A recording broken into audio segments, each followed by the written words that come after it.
Hello everyone. आधी रात का समय था और एक सेठ जी जो थे उनको नींद नहीं आ रही थी। बहुत ही ज़्यादा वो अपने आप को बेचैन पा रहे थे और वो घूम रहे थे, टहल रहे थे बाहर में, फिर भी उनको चैन नहीं मिल रहा था, शांति नहीं मिल रही थी। तो उन्होंने क्या किया कि टहलते टहलते वो एक भगवान जी का दूर में एक मंदिर था, वहीं पर पहुंच गए। जब वो बाहर में थे तो मन और भी बेचैन हो रहा था, तो उन्होंने सोचा क्यों ना मैं अंदर जाकर थोड़ा सा भगवान को दर्शन कर लूं और प्रणाम कर लेता हूं, तो हो सकता है मुझे शांति महसूस हो। तो वो मंदिर के सीढ़ियों पर चढ़ते हुए मंदिर के चौखट पर गए। रात के समय में जैसा कि द्वार बंद रहता है, तो मंदिर का पट तो बंद था, लेकिन बाहर का जो बरामदा होता है वहाँ पर जाकर वो सेठ जी बैठ जाते हैं। वहाँ पर वो देखते हैं कि एक इंसान बहुत ही निराह परिस्थिति में बैठा हुआ था और अपने आप को बहुत वियोग में रो रहा था और भगवान से हाथ जोड़कर पता नहीं क्या बुदबुदा कर भगवान से कुछ मांग रहा था।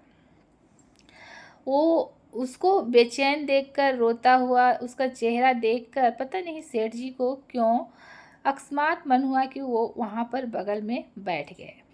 जब वो बैठ गए तो फिर वो थोड़ी देर के बाद वो जो इंसान था भगवान से जो प्रार्थना कर रहा था, उसने अपनी आंखें खोली और थोड़ी देर के बाद भगवान को प्रणाम करके वो उस सेठ को देखता है।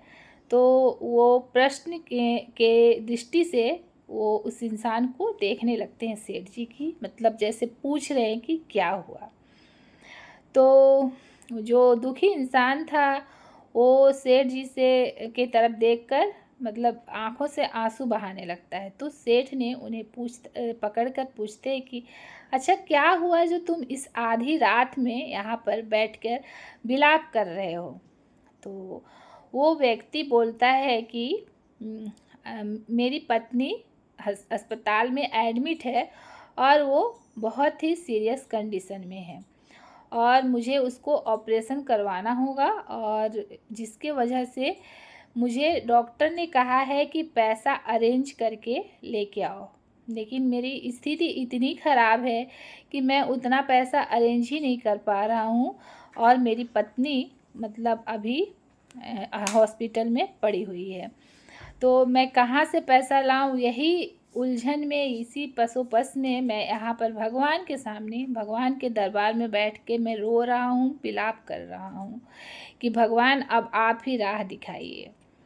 तो सेठ जी उस समय अपने पॉकेट में हाथ डालते हैं तो कुछ नोटों की गड्डी उनके पॉकेट में से निकलता है और वो सारा गड्डी उसको उस इंसान को देते हुए कहते हैं कि ये सारे पैसे तुम ले लो और ये मेरा कार्ड रख लो, अगर तुम्हें ज़रूरत होगा तो तुम इस कार्ड पर लिखा हुआ नंबर और पता है, तुम आ जाना, मैं तुम्हारी मदद कर दूँगा।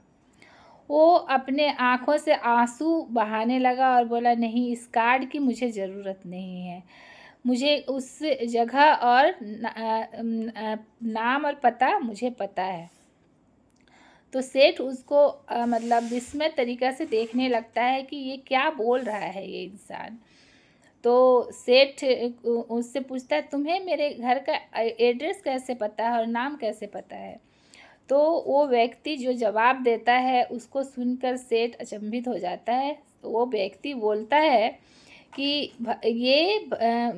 यही वो जगह है, यहाँ पर ही आप मेरी मदद करने वाले तो भगवान ही हैं। सोचिए आधी रात में आप कैसे यहाँ पर आ गए, जबकि आपको यहाँ आना भी नहीं था। तो मदद करने वाले तो ये स्वयं भगवान बैठे हुए हैं, भोलेनाथ बैठे हुए हैं।